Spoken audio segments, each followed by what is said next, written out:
Las lenguas mexicanas, silenciadas en gran medida, lapidadas por el ninguneo, incendiadas y casi destruidas por la conquista, siguen dando nuevos frutos. Ahora sus hablantes escriben en papel sus cantos. Los escritores indígenas han incorporado la escritura fonética a sus lenguas. Sus cuentos y poemas traen lo antiguo e incorporan lo moderno. Antecedieron al castellano esos cantos y lo han sobrevivido. Hoy sus ritmos y sus tonos nos enriquecen como su mirada distinta y diversa del mundo. Se acaba de publicar Insurrección de las Palabras, poetas contemporáneos en lenguas mexicanas, seleccionados por el también poeta Hermann Bellinghausen. Gracias, Hermann, por estar aquí. ¿Qué tal? Muy buena, Javier. Qué gusto estar contigo. Oye, pues qué gusto que este libro está más vivo que muchos libros, por cierto. Pues sí, es su segunda edición y revisada, sí. Revisada, pero además las lecturas que he hecho me están diciendo cosas que no se habían dicho. Mundos, miradas que no estaban, pues digamos, eso en la era mesa. Desde el origen, sí, y es una de las cosas que uno se da cuenta cuando lo ve completo, cuando lo ve junto. Porque sueltos pueden parecer algunas cosas que ya oíste, otros son increíblemente, hay cosas como cantos épicos, hay poesía erótica muy, muy refinada, hay o sea, pero al mismo tiempo el conjunto es lo que yo mismo, que al armar el libro me di cuenta que había un conjunto allí muy impresionante de expresión nueva.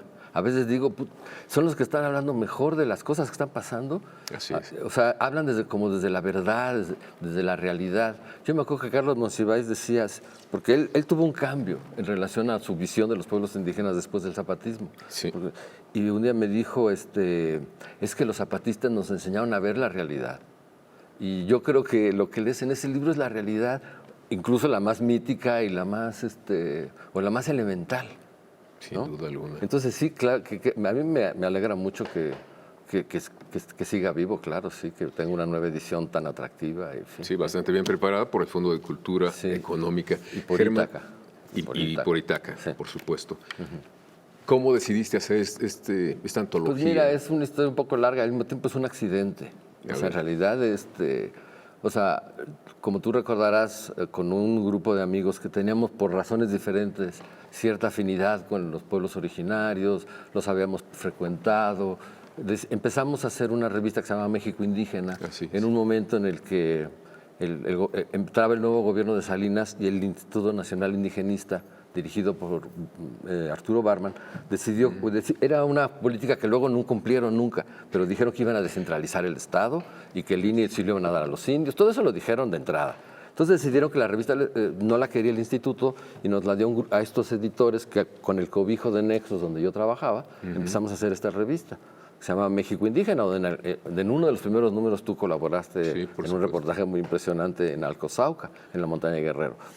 Pero a los 2 años eso ya era insostenible, o sea, no, era una relación que no, ni a ellos ni a nosotros, porque el nombre era de ellos y no nos venía bien, y empezamos a hacer hojarasca. Éramos Ramón Vera, Mauricio Ortiz y yo fuimos el primer grupo junto con otras personas. Y entonces, y nosotros teníamos ganas, era parte de nuestro proyecto, que no fuera una revista de antropólogos, que fuera una revista entre periodística, literaria, que contara historias, que documentara muy bien fotográficamente, que las personas tuvieran nombre, no es Indita con su canasto, sino que sea Doña Fulanita. O sea, era un poco nuestra idea original, ¿no? Y queríamos que estuvieran los idiomas, pero era muy difícil, no había. Lo que empezamos a tener fue entrevistas, algunas muy buenas. Por ejemplo, una de nuestras primeras entrevistas fue con un líder cocalero que se llamaba Evo Morales, que estoy hablando cuando era eso. Claro. O sea, por decir algo, estábamos como buscando la palabra de los pueblos de México y de América Latina, y la estábamos, pero había que escarbar. Y luego también seguíamos teniendo antropólogos, teníamos siguiendo historiadores, y estábamos esperando, además, pues finalmente yo también me dedico a la literatura, esperaba literatura indígena, pero no existía. Esa revista la había fundado en 60 Juan Rulfo, y había sido el órgano informativo más o menos elaborado del INI, con distintas épocas, pero era básicamente una publicación del INI. Y nosotros la hicimos independiente, empezamos a llamar periodistas, fotógrafos, Y lo que no teníamos era autores que de verdad fueran, aunque había algunos intelectuales importantes, Joel Aquino, gente como Natalio Hernández, sí allá había una cierta voz de intelectuales indígenas, había Jacinto Arias en Chiapas, pero seguía siendo todavía, pero algo empezó a pasar. Pasaron varias cosas. ¿Qué pasó? Cuando uno lo puede ver en perspectiva, se puede fechar. Cuando estaba sucediendo uno no se daba cuenta, pero una fecha clave es 92. El 12 de octubre de 92, o todo ese año, la corona de los reyes y los presidentes de toda América se deciden a celebrar con bombo y platillo el encuentro de dos mundos. Y en general, en todos los pueblos del continente hay una especie de reacción ofendida de no hay nada que celebrar. Y encuentro. Y en lugares en Estados Unidos, en México mucho, en Guatemala, Ecuador, Chile, hubo un montón de protestas. En Ecuador el movimiento indígena de pronto tomó la ciudad de Quito, entraron con arcos y flechas, tumbaron un gobierno, después tumbarían otros. Hubo un despertar. En México también hubo un montón de reacciones. Es el año de aquella marcha indígena que venía de Chiapas caminando, de Xinich. Pasan muchas cosas en el continente y hay como un despertar que ya venía gestándose. Y ese despertar, yo creo que su gran campanazo es el 1 de enero de 94, cuando de pronto un grupo de indígenas le da la vuelta a todo, a lo mediático, al Estado, involucra a todo el mundo. Además, claro. Y eso, algo pasa, hay como un fermento y que de pronto empieza a funcionar. Y pocos años después empiezan a aparecer un montón de jóvenes escribiendo en lenguas, que es una cosa muy rara porque tampoco es común en el continente. Ahora hay mucho más escritores indígenas en Colombia, en Guatemala, en Chile, en Ecuador, en Bolivia. ¿Y tendrá que ver la tecnología? Bueno, pero la tienen todos. ¿Por qué en México hay tantos? En este libro son más de 150, creo, decididos a hacerlo con un montón de dificultades. Pero yo creo que hay un momento, además porque lo he confirmado hablando con algunos de ellos, que me dicen, bueno, es que cuando los zapatistas se levantaron yo era niño o niña o joven y de pronto vi que se podían hacer otras cosas y que podía yo hablar y que si quería ser, por ejemplo, escritor, podía ser escritor. Y la poesía fue el primer vehículo por el que se empezaron a expresar. La cosa es que a partir de 1999, por muchas vías, Hojarasca empieza a publicar cada vez más poetas en lenguas y casi siempre bilingües. Y hacíamos el esfuerzo de meter la letra en la lengua, que en era lo posible, todo un tema, que era para que la gente por lo menos viera cómo suena el ñu sabe o el ñañú, o para lo menos que tuvieran una idea, ¿no? O las lenguas zapotecas, lo que fuera. Pero eso se empezó a volver, porque no nomás era Hojarasca, es decir, estaba sucediendo. Empezó a haber un reconocimiento, empezó a haber premios, las universidades, incluso algunas de estados bastante miserables, podían tener publicaciones en lengua indígena. Lo empezó a hacer la Universidad de Chiapas, la Universidad de Veracruz, alguna Universidad de Oaxaca. Ahorita ya la UNAM y la de Guadalajara tienen colecciones en lengua indígena, además de tener libros de la temática. Ya digamos con un enfoque, es que todo cambia cuando empiezan a ser ellos los que hablan. Entonces, cuando son ellos los que hablan, ya no necesitan intermediarios, directo, digamos. Claro. Y lo que ha hecho Hojarasca es un poco ser una plataforma, a donde ahí están. Digo, nosotros tenemos hablamos también, o hablan muchos autores, pero los autores indígenas saben que ahí pueden, dentro de, digamos, los parámetros editoriales, expresarse. Y ahora, en realidad, es una gran cantidad. Entonces, cuando de pronto nos dimos pasados 15 años, finalmente, de pronto pasan como 15 años o 13 años, y de pronto dijimos, oye, aquí tenemos algo. Entonces, hicimos una primera selección a través de una compañera, pero no llegó a ningún lado. Después hicimos una segunda, otra compañera también hizo toda una pesca que fue abundantísima, y a partir de esa, como que arrancamos, yo me encargué de eso, de buscar, de tratar de hacer el libro. Teníamos, de algunos de estos autores había 3 veces más, porque habían publicado 3 y 4 veces. Me gustaría que nos dijeras, más adelante, vamos a ir a un corte, Sí. ¿Cómo seleccionaste? Porque sé que hay muchísimo material. Tenemos que ir a un corte, decía, y regresamos con ustedes. Muy bien. Muy bien.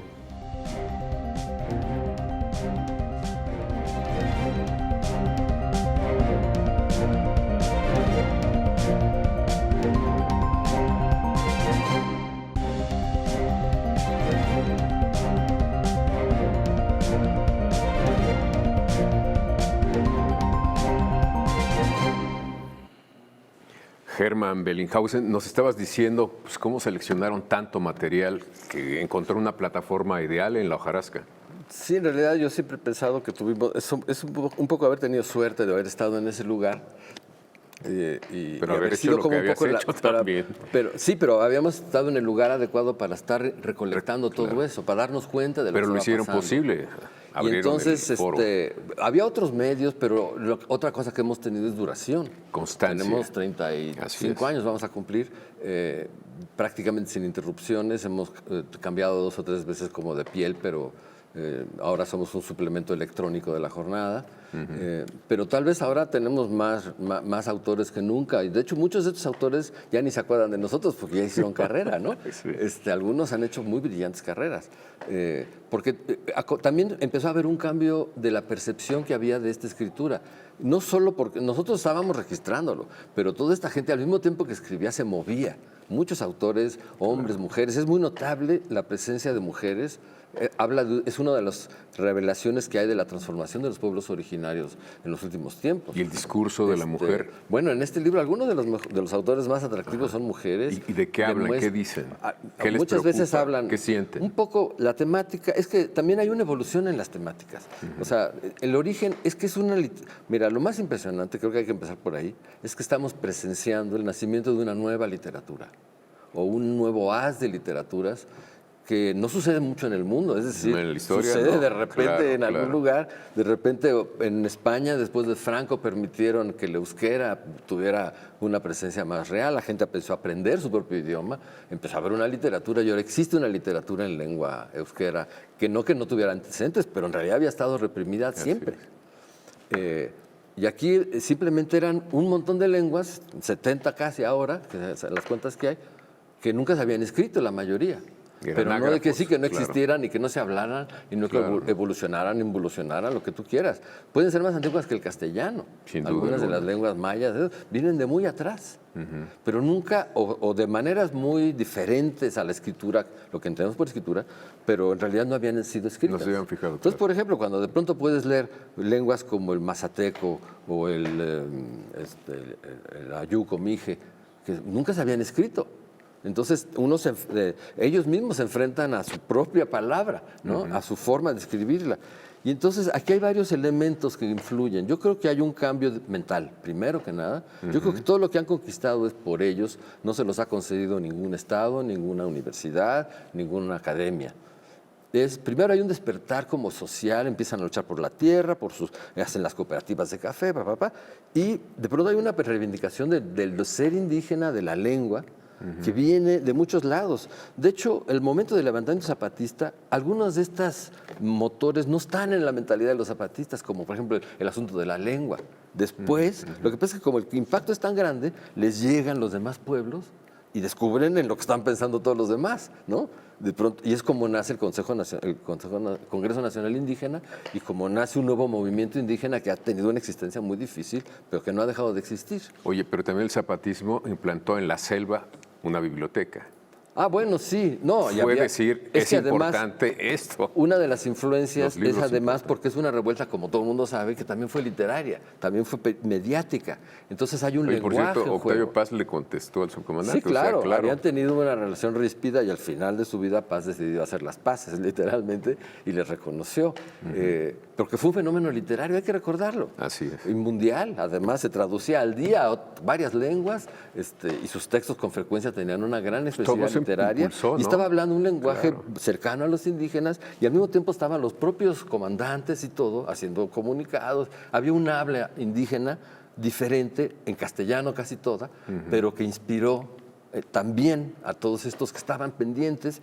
Y luego también hubo cambios en la tecnología que fueron importantes y en la academia, porque esto también le debe a los lingüistas, incluso a los misioneros, a los antropólogos. El Instituto Lingüístico de Verano, claro, criticado hace tiempo y finalmente fijó muchas lenguas de estas. Bueno, fueron los primeros que empezaron a traducir la Biblia, que en muchas lenguas como el alemán así nacen, con la Biblia. Por cierto. Y después los sacerdotes católicos lo empiezan a hacer, y yo recuerdo los jesuitas de Bachajón traduciendo el Evangelio de San Mateo al celtal, en 72, por ahí. Y todo eso crea una base, pero todavía, digamos que es como el fuego de Prometeo, todavía no está en manos de los indígenas. Claro. pero ahí pasan cosas. Por ejemplo, empiezan a venir a estudiar a las universidades ciertas carreras, etnohistoria, etnolingüística, o maestros. Pero uno de los cambios de mentalidad es que de pronto deciden, yo puedo ser físico, yo puedo ser médico, yo puedo hacer lo que se me pegue la gana. También vienen otros fenómenos como, bueno, y luego la tecnología permite, programas de computación, el trabajo de los lingüistas, que las lenguas se escriban. Entonces vienen lugares localizados donde hay como una fiebre de escritura. Esto también en estos años del 90, como San Miguel Sinacapan, cerca de Cuetzalan, donde un grupo de lingüistas de Canadá eran Pierre Bocage y otros, y un lingüista otomí, Nañú, el profesor Salinas Pedraza, les dan computadoras a la gente y les enseñan a escribir. Imagínate. Y se crea una fiebre de recoger tradición oral. Así, todos estaban contando. Y de compartirla entre ellos también. Y la escribían en náhuatl. Sí. De hecho, en un dialecto que era el nahuatl, que es un dialecto de esa zona de Puebla, muy diferenciado del náhuatl, que tiene muchas variantes. Y eso empezaba a pasar, también sucedió en el Valle, el mismo Salinas lo llevó al Valle del Mezquital, porque él era de allá, y empezó a haber y se pasaban cosas. Luego Francisco Toledo en Oaxaca, con Víctor de la Cruz, hacen revistas en Juchitán, donde además hay una cierta tradición literaria, musical, bohemia, digamos, desde todo el siglo XX. O sea, que tampoco es tan extraño que de pronto haya poetas o haya escritores en la lengua de Juchitán, el zapoteco de Juchitán. Y todo eso crea un ambiente peculiar, pero propicio. Todavía sigue siendo una cosa pequeña. También está el círculo en torno a León Portilla en la universidad, donde están escritores originarios nahuas como Natalia Se reúnen cada semana. Silva Galeana, otros. Pero el fenómeno hay como una explosión. Tenemos que ir a un corte, Germán, y regresamos contigo. Está bien.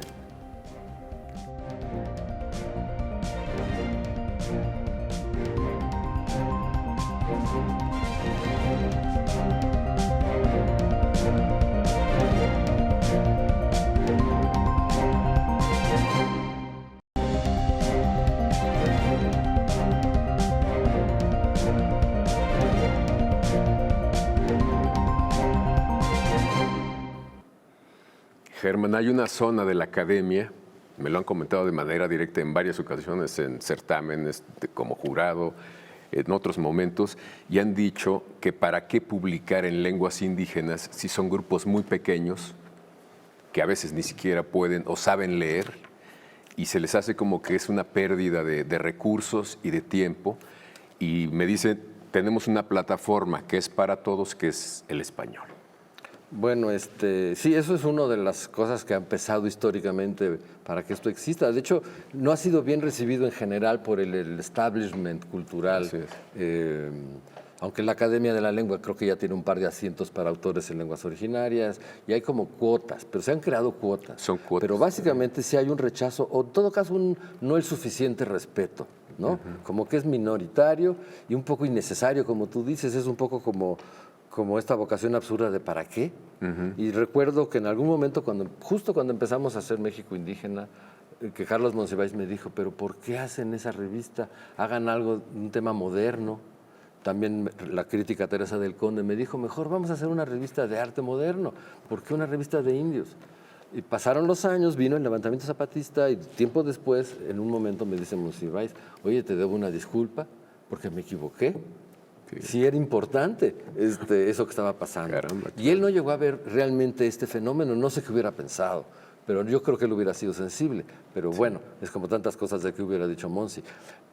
Pero el hecho es que se crea una situación donde también empieza a haber, así como se han abierto cuotas, a veces hipócritas, a veces más o menos sinceras, de becas, de premios. Hay una gran variedad de premios literarios locales, nacionales, que dan en la Feria de Guadalajara, a la Universidad Nacional, Bellas Pero se les ven Artes. como aparte todavía, ¿no? No como un conjunto de...